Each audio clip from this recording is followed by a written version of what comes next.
Thank you, Ambassador. We count ourselves lucky to have you serve the country as you have for decades. We'll now move to the 45-minute rounds. I recognize myself and Majority Counsel for 45 minutes. Ambassador Yovanovitch, thank you again for appearing today. All Americans are deeply in your debt. Before I hand it over to Mr. Goldman, our staff counsel, I want to ask you about a few of the pivotal events of interest to the country. First of all, was fighting corruption in Ukraine a key element of U.S. policy and one on which you placed the highest priority? Yes, it was. And can you explain why? It was important, and it was actually stated in our policy and in our strategy. It was important because corruption was undermining the integrity of the governance system in Ukraine. And as I noted in my statement, countries that have leaders that are honest and trustworthy make better partners for us. Countries where there is a level playing field for our U.S. business makes it easier for our companies to do business there, to trade, and to profit in those countries. And what had been happening since the Soviet Union, and this is very much a Soviet legacy, is that corrupt interests were undermining not only the governance, but also the economy of Ukraine. We see enormous potential in Ukraine and would like to have a more capable, more trustworthy partner there. And I know this may be awkward for you to answer since it's a question about yourself and your reputation, but is it fair to say that you earned a reputation for being a champion of anti-corruption efforts in Ukraine? Yes, yes. I don't know if you had a chance to watch George Kent's testimony yesterday, but would you agree with his rather frank assessment that if you fight corruption, you're going to piss off some corrupt people? Yes. And in your efforts fighting corruption to advance U.S. policy interests, did you anger some of the corrupt leaders in Ukraine? Yes. Was one of those corrupt people Prosecutor General Yuri Lutsenko? Yes, I believe so. Was another one of those corrupt people Lutsenko's predecessor, another corrupt Prosecutor General named Viktor Shokin? Apparently so, although I've never met him. At some point, did you come to learn that both Lutsenko and Shokin were in touch with Rudy Giuliani, President Trump's lawyer and representative? Yes. In fact, did Giuliani try to overturn a decision that you participated in to deny Shokin a visa? Yes, that is what I was told. And that denial was based on Mr. Shokin's corruption? Yes, that's true. And was it Mr. Lutsenko, among others, who coordinated with Mr. Giuliani to peddle false accusations against you as well as the Bidens? Yes, that is my understanding. And were these smears also amplified by the president's son, Donald Trump Jr., as well as certain hosts on Fox? Yes, yes, that is the case. In the face of this smear campaign, did colleagues at the State Department try to get a statement of support for you from Secretary Pompeo? Yes. Were they successful? No. Did you come to learn that they couldn't issue such a statement because they feared it would be undercut by the president? Yes. And then were you told that though you had done nothing wrong, you did not enjoy the confidence of the president and could no longer serve as ambassador? Yes, that is correct. And in fact, you flew home from Kiev on the same day as the inauguration of Ukraine's new president? That's true. That inauguration was attended by three who have become known as the Three Amigos, Ambassadors Sondland, Volker, and Perry, was it? Yes. And 3 days after that inauguration, in a meeting with President Trump, are you aware that the president designated these Three Amigos to coordinate Ukraine policy with Rudy Giuliani? Since then, I've become aware of that. This is the same Rudy Giuliani who orchestrated the smear campaign against you? Yes. And the same Rudy Giuliani who, during the now infamous July 25th phone call, the president recommended to Zelensky in the context of the two investigations the president wanted into the 2016 election and the Bidens? Yes. And finally, Ambassador, in that July 25th phone call, the president praises one of these corrupt former Ukrainian prosecutors and says they were treated very unfairly. They were treated unfairly. Not you, who was smeared and recalled, but one of them. What message does that send to your colleagues in the U.S. Embassy in Kiev? I'm just not sure what the basis for that kind of a statement would be. Certainly not from our reporting over years. Did you have concern, though, or do you have concern today about what message the president's action sends to the people who are still in Ukraine representing the United States when a well-respected ambassador can be smeared out of her post with the participation and acquiescence of the President of the United States? Well, it's, I think, been a big hit for morale, both at U.S. Embassy Kyiv, but also more broadly in the State Department. Is it fair to say that other ambassadors and others of lesser rank who serve the United States and embassies around the world might look at this and think, if I take on corrupt people in these countries, that could happen to me? I think that's a fair statement, yes. Mr. Goldman. Thank you, Mr. Chairman. Ambassador Yovanovitch, on April 24th of this year, at approximately 10 p.m., you received a telephone call while you were at the embassy in Kyiv from the Director General of the State Department. This was just 3 days after President Zelensky's election and the call between President Trump and President Zelensky that we just heard from Ranking Member Nunes. At the time that this urgent call came in, what were you in the middle of doing? I was hosting an event in honor of Katya Handzuk, who is an anti-corruption activist, or was an anti-corruption activist in Ukraine. We had given her the Woman of Courage Award from Ukraine, and in fact, the worldwide Woman of Courage event, at the worldwide Women of Courage event in Washington, D.C., Secretary Pompeo singled her out for her amazing work in Ukraine to fight corrupt interests in the south of Ukraine. She very tragically died because she was attacked by acid, and several months later died a very, very painful death. We thought it was important that justice be done for Katya Handzuk and for others who fight corruption in Ukraine, because it's not a, kind of a tabletop exercise there. Lives are in the balance. And so we wanted to bring attention to this. We held an event and gave her father, who of course is still mourning her, that award, the Women of Courage event. And her Women of Courage Award stemmed from her anti-corruption efforts in Ukraine? Yes, that is true. Was it ever determined who threw the acid and killed her? There have been investigations, but while some of the lower-ranking individuals that were involved in this have been arrested, those who ordered this have not yet been apprehended. After you stepped away from this anti-corruption event to take this call, what did the Director General tell you?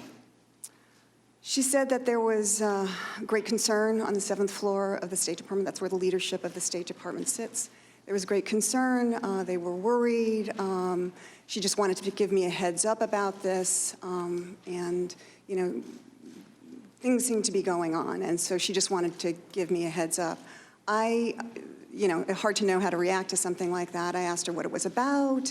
What did she think it was about? She didn't know. She said that she was going to try and find out more, but she had wanted to give me a heads up. In fact, I think she may even have been instructed to give me a heads up on that. And so I asked her, kind of what is the next step here? So she said she would try to find out more, and she would try to call me by midnight. What happened next?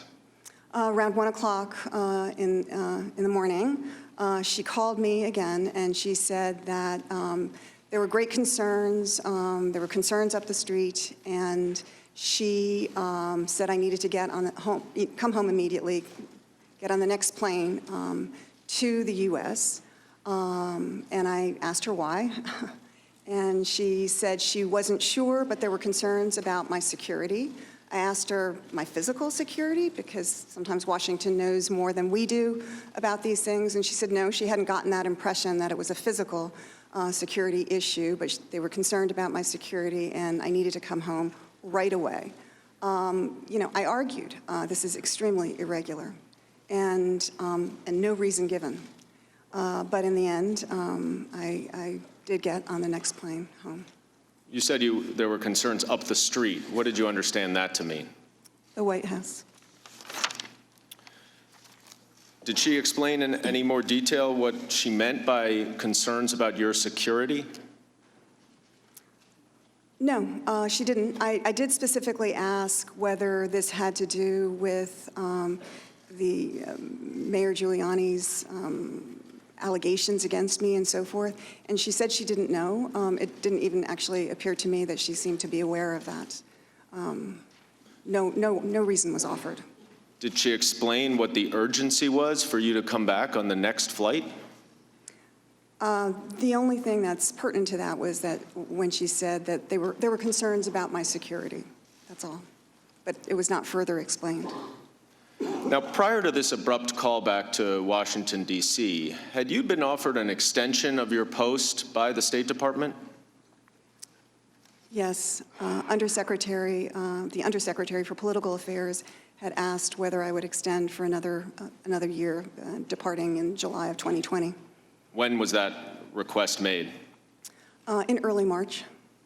So about a month and a half before this call? Yes. Did anyone at the State Department ever express concerns about your job performance? No. Now, after you returned to Washington a couple days after that, you met with the Deputy Secretary of State. And at your deposition, you said that the Deputy Secretary of State told you that you had done nothing wrong, but that there was a concerted campaign against you. What did he mean by that? I'm not exactly sure, but I took it to mean that the allegations that Mayor Giuliani and others were putting out there, that's what it was. And who else was involved in this concerted campaign against you? There were some members of the press and others in Mayor Giuliani's circle. And who from Ukraine? In Ukraine, I think, Mr. Lutsenko, the prosecutor general, and Mr. Shokin, his predecessor, certainly. And at this time, Mr. Lutsenko was the lead prosecutor general, is that right? Yes, that's correct. And had President Zelensky indicated whether or not he was going to keep him on after the election? He had indicated he would not be keeping on Mr. Lutsenko. And I believe you testified earlier that Mr. Lutsenko had a reputation for being corrupt, is that right? That's correct. Now, during this conversation, did the Deputy Secretary tell you about your future as the ambassador to Ukraine? Well, he told me I needed to leave. What did he say? He said that, there was a lot of back and forth, but ultimately he said the words that, every Foreign Service officer understands: the president has lost confidence in you. That was, a terrible thing to hear. And I said, well, I guess I have to go then. But no real reason was offered as to why I had to leave and why it was being done in such a manner. Did you have any indication that the State Department had lost confidence in you? No. And were you provided any reason why the president lost confidence in you? No. Now, you testified at your deposition that you were told at some point that Secretary Pompeo had tried to protect you, but that he was no longer able to do that. Were you aware of these efforts to protect you? No, I was not until that meeting with Deputy Secretary Sullivan. And did you understand who he was trying to protect you from? Well, my understanding was that the president had wanted me to leave, And there was some discussion about that over the prior months. Did you have any understanding why Secretary Pompeo was no longer able to protect you? No, it was just a statement made that he was no longer able to protect me. So just like that, you had to leave Ukraine as soon as possible? Yes. How did that make you feel? Terrible, honestly. I mean, after 33 years of service to our country, it was terrible. It's not the way I wanted my career to end. Now, you also told this deputy secretary that this was a dangerous precedent. What did you mean by that? I was worried about our policy, but also personnel. And I asked him, how are you going to explain this to people in the State Department, the press, the public, Ukrainians, because everybody is watching. And so if people see somebody who, and of course it had been very public, frankly, the attacks on me by Mayor Giuliani and others, and Mr. Lutsenko in Ukraine, if people see that I, who have been promoting our policies on anti-corruption,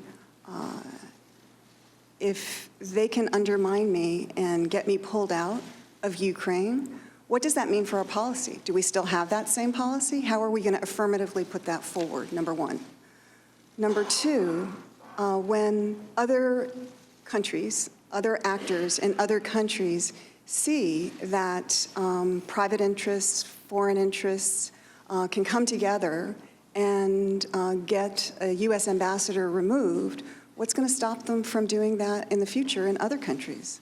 Often, the work we do, we try to be diplomatic about it, but as Deputy Assistant Secretary George Kent said, sometimes we get people really angry with us. It's uncomfortable. And we are doing our jobs, but sometimes people become very angry with us. And if they realize that they can just remove us, they're going to do that. How did the Deputy Secretary respond? He said those were good questions, and he would get back to me. Did he ever get back to you? He asked to see me the following day. What did he say to you then? The conversation was more, and again, I'm grateful for this, but really more to see how I was doing, and what would I do next? How could he help? But he didn't address the dangerous precedent that you flagged for him? No.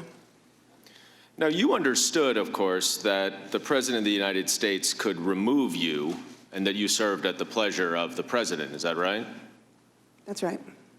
But in your 33 years as a Foreign Service officer, have you ever heard of a President of the United States recalling another ambassador without cause based on allegations that the State Department itself knew to be false? No. Now, you testified in your opening statement that you had left Ukraine by the time of the July 25th call between President Trump and President Zelensky. When was the first time that you saw the call record for this phone call? When it was released publicly at the end of September, I believe. And prior to reading that call record, were you aware that President Trump had specifically made reference to you in that call? No. What was your reaction to learning that? I was shocked, absolutely shocked, and devastated, frankly. What do you mean by devastated? I was shocked and devastated that I would feature in a phone call between two heads of state in such a manner where President Trump said that I was bad news to another world leader and that I would be going through some things. So it was a terrible moment. A person who saw me actually reading the transcript said that the color drained from my face. I think I even had a physical reaction. I think, even now, words kind of fail me. Well, without upsetting you too much, I'd like to show you the excerpts from the call. And the first one, where President Trump says, the former ambassador from the United States, the woman, was bad news, and the people she was dealing with in the Ukraine were bad news. So I just want to let you know. What was your reaction when you heard the President of the United States refer to you as bad news? I couldn't believe it. I mean, again, shocked, appalled, devastated that the President of the United States would talk about any ambassador like that to a foreign head of state. And it was me. I mean, I couldn't believe it. The next excerpt, when the President references you, was a short one, but he said, well, she's going to go through some things. What did you think when President Trump told President Zelensky and you read that you were going to go through some things? I didn't know what to think, but I was very concerned. What were you concerned about? She's going to go through some things. It didn't sound good. It sounded like a threat. Did you feel threatened? I did. How so? I didn't know exactly. It's not, a very precise phrase, but I think it didn't feel like I was. I really don't know how to answer the question any further, except to say that it kind of felt like a vague threat, and so I wondered what that meant. It concerned me. Now, in this same call where the President, as you just said, threatens you to a foreign leader, he also praises the corrupt Ukrainian prosecutor who led the false smear campaign against you. I want to show you another excerpt or two from the transcript, or the call record rather, where the President of the United States says, good, because I heard you had a prosecutor who was very good and he was shut down, and that's really unfair. A lot of people are talking about that. The way they shut your very good prosecutor down, and you had some very bad people involved. And he went on later to say, I heard the prosecutor was treated very badly, and he was a very fair prosecutor, so good luck with everything. Now, Ambassador Yovanovitch, after nearly 3 years in Ukraine where you tried to clean up the Prosecutor General's office, was it the U.S. Embassy's view that the former Prosecutor General was a very good and very fair prosecutor? No, it was not. And in fact, he was rather corrupt, is that right? That was our belief. The Prosecutor General's office is a long-running problem in Ukraine, is that right? Yes. So how did you feel when you heard President Trump speak so highly of the corrupt Ukrainian prosecutor who helped to execute the smear campaign to have you removed? Well, it was disappointing. It was concerning. It wasn't certainly based on anything that the State Department would have reported, or frankly, anybody else in the U.S. government. There was an interagency consensus that while when Mr. Lutsenko came into office, we were very hopeful that he would actually do the things that he said he would set out to do, including reforming the Prosecutor General's office, but that did not materialize. So this was not the uniform position of the official U.S. policymakers, is that right? Right. Now let's go back to the smear campaign that you referenced, and in March when you said it became public. And you previously testified that you had learned that Rudy Giuliani, President Trump's lawyer and representative, who was also mentioned in that July 25th call, was in regular communication with the corrupt prosecutor general in late 2018 and early 2019. And at one point in your deposition, you said that they, that being Giuliani and the corrupt foreign prosecutor general, had plans to, quote, do things to me. What did you mean by that? I didn't really know, but that's what I had been told by Ukrainian officials.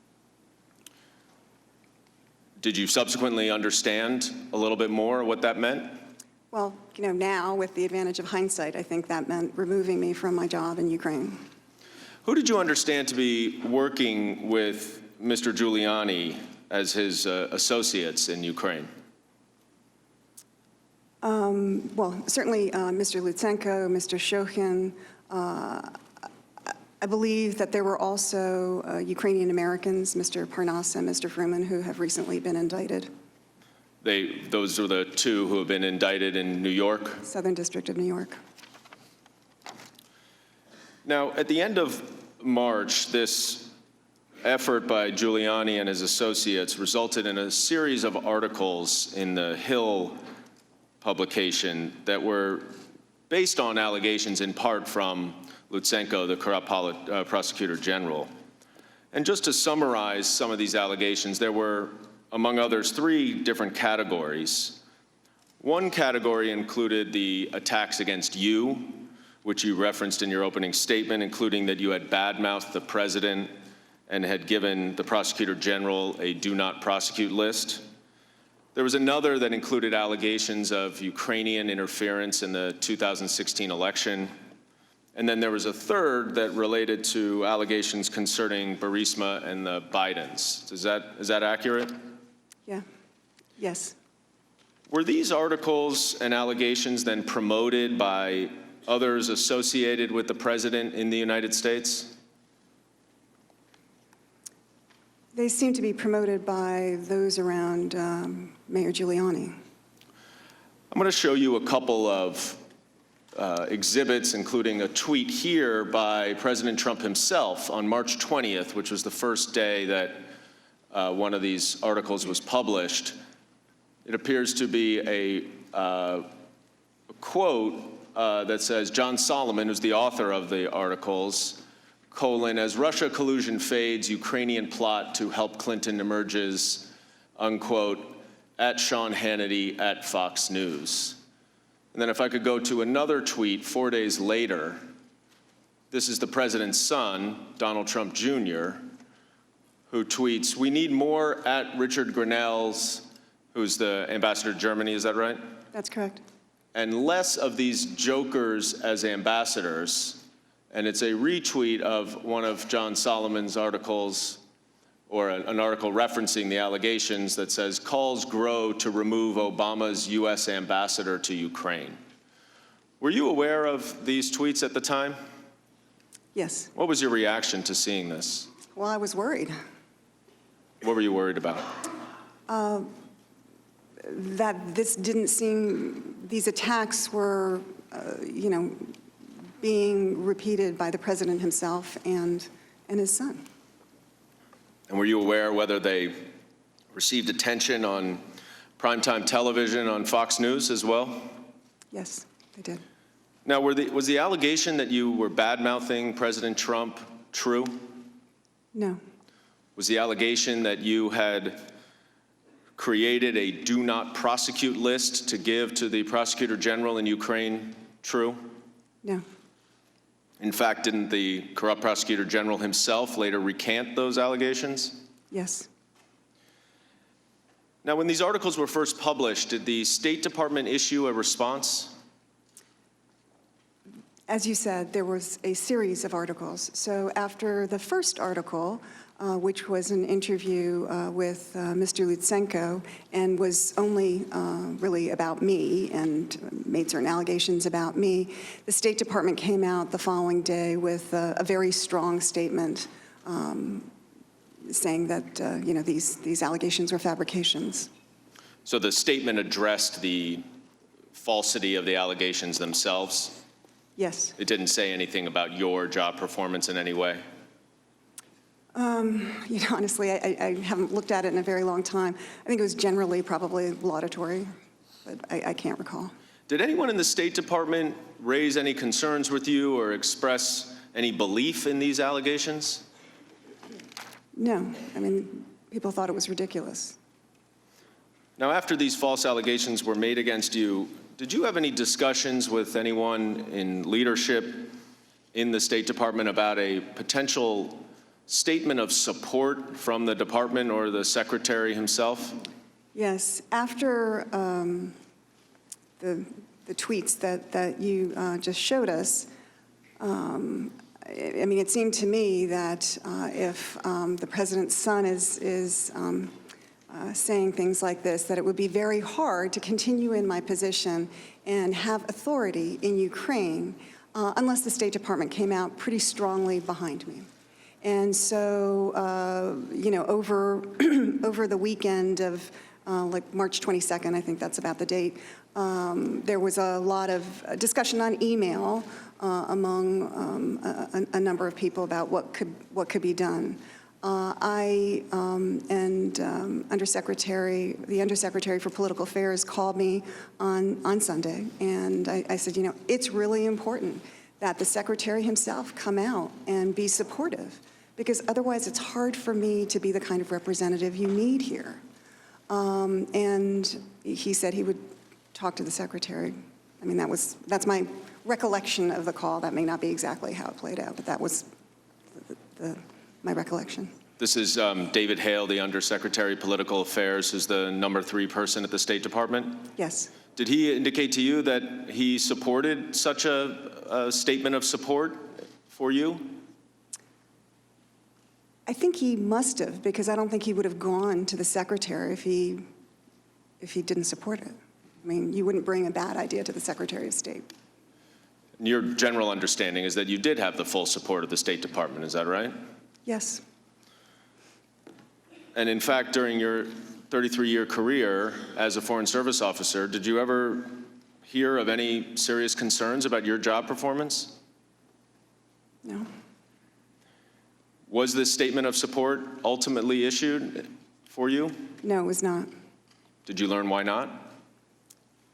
Yeah, yes, I was told that there was a concern on the 7th floor that if a statement of support was issued, whether by the State Department or by the Secretary personally, that it could be undermined. How could it be undermined? That the president might issue a tweet contradicting that or something to that effect. So let me see if I get this right. You were one of the most senior diplomats in the State Department. You've been there for 33 years. You'd won numerous awards. You've been appointed as an ambassador 3 times by both Republican and Democratic presidents. And the State Department would not issue a statement in support of you against false allegations because they were concerned about a tweet from the President of the United States? That's my understanding. Mr. Goldman, if I could follow up on that question, it seems like an appropriate time. Ambassador Yovanovitch, as we sit here testifying, the President is attacking you on Twitter. And I'd like to give you a chance to respond. I'll read part of one of his tweets. Everywhere Marie Yovanovitch went turned bad. She started off in Somalia. How did that go? He goes on to say, later in the tweet, is a U.S. president's absolute right to appoint ambassadors. First of all, Ambassador Yovanovitch, the Senate has a chance to confirm or deny an ambassador, do they not? Yes, advise and consent. But would you like to respond to the president's attack that everywhere you went turned bad? Well, I don't think I have such powers, not in Mogadishu, Somalia, and not in other places. I actually think that where I've served over the years, I and others have demonstrably made things better, you know, for the U.S. as well as for the countries that I've served in. Ukraine, for example, where there are huge challenges, including, you know, on the issue that we're discussing today of corruption. Huge challenges, but they've made a lot of progress since 2014, including in the years that I was there. And I think in part, I mean, the Ukrainian people get the most the most credit for that. But a part of that credit goes to the work of the United States and to me as the ambassador in Ukraine. Ambassador, you've shown the courage to come forward today and testify. Notwithstanding the fact you were urged by the White House or State Department not to, notwithstanding the fact that, as you testified earlier, the president implicitly threatened you in that call record, and now the president in real time is attacking you. What effect do you think that has on other witnesses' willingness to come forward and expose wrongdoing? Well, it's very intimidating. It's designed to intimidate, is it not? I mean, I can't speak to what the president is trying to do, but I think the effect is to be intimidating. Well, I want to let you know, Ambassador, that some of us here take witness intimidation very, very seriously. Mr. Goldman. Ambassador Yovanovitch, you indicated that those same articles in March that included the smear campaign also included allegations related to Ukraine's interference in the 2016 election and the Burisma-Biden connection. Is that right? Yes. So I'm going to end my questioning where we were before, which was the July 25th call. And President Trump not only insults you and praises the corrupt prosecutor general, but he also, as you know by now, references these two investigations. First, immediately after President Zelensky thanks President Trump for his, quote, great support in the area of defense, unquote, President Trump responds, I would like you to do us a favor, though, because our country has been through a lot and Ukraine knows a lot about it. I would like you to find out what happened with this whole situation with Ukraine. They say CrowdStrike. I guess you have one of your wealthy people, the server. They say Ukraine has it. And then he goes on in that same paragraph to say, whatever you can do, it's very important that you do it if that's possible. Now, Ambassador Yovanovitch, from your experience as the ambassador in Ukraine for almost 3 years, and understanding that President Zelensky was not in politics before he ran for president and was a new president on this call, how would you expect President Zelensky to interpret a request for a favor? The U.S. Relationship for Ukraine is the single most important relationship. And so I think that President Zelensky, any president, would do what they could to lean in on a favor request. I'm not saying that that's a yes. I'm saying they would try to lean in and see what they could do. Fair to say that a president of Ukraine that is so dependent on the United States would do just about anything within his power to please the President of the United States, if he could? If he could. I mean, I'm sure there are limits, and I understand there were a lot of discussions in the Ukrainian government about all of this. But yeah, I mean, we are an important relationship on the security side and on the political side.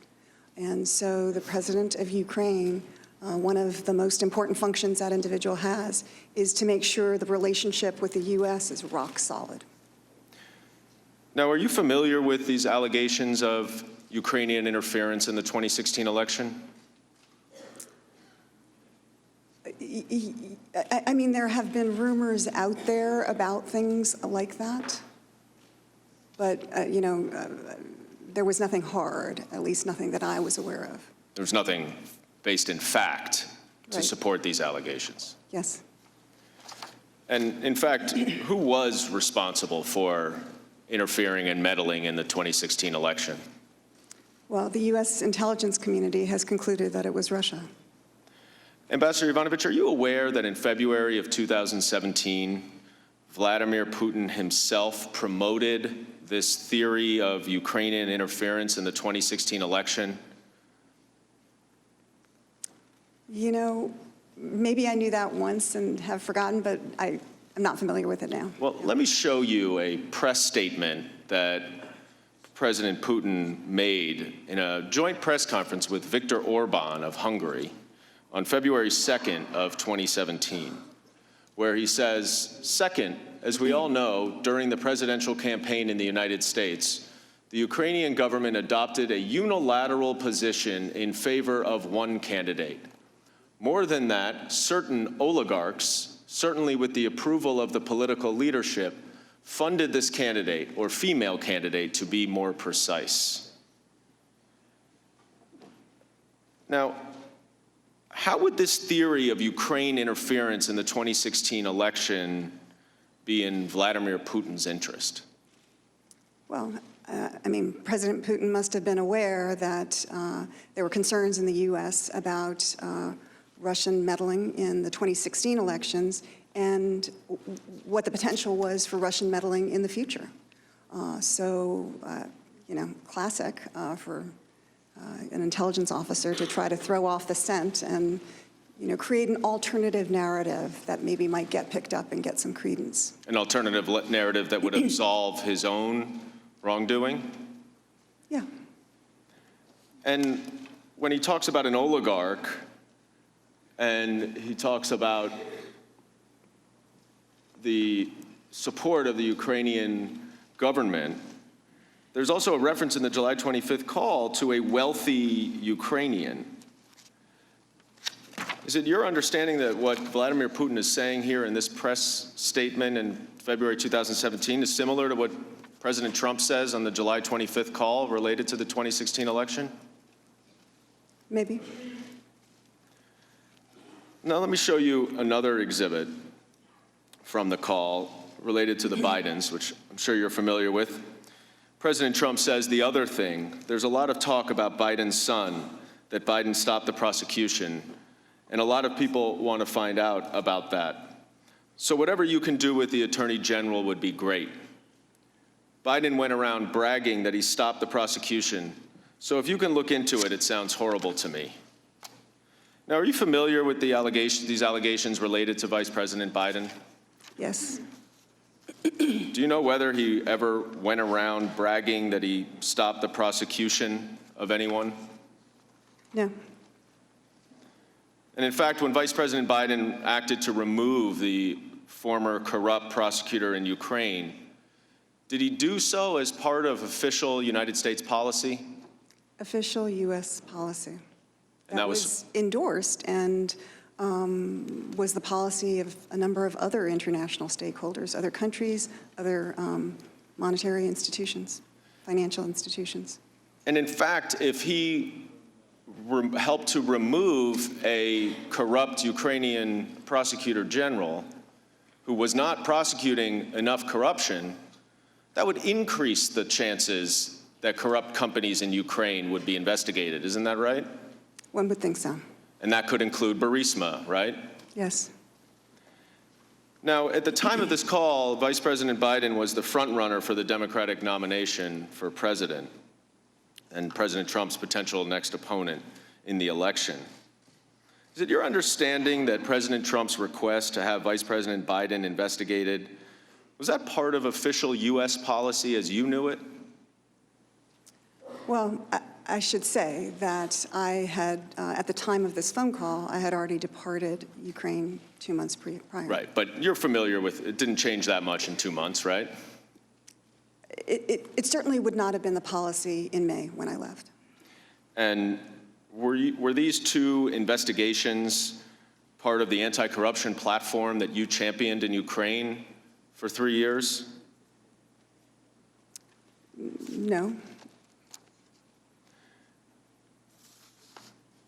And these investigations, do they appear to you to be to benefit the president's personal and political interests rather than the national interest? Well, they certainly could.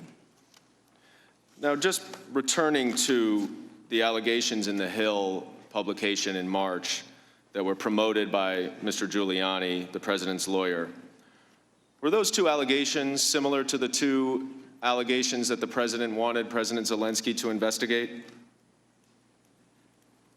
Yes. So ultimately, in the July 25th phone call with the Ukrainian president, the President of the United States endorsed the false allegations against you and the Bidens. Is that right?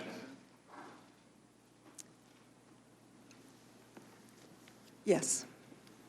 I yield back, Mr. Chairman.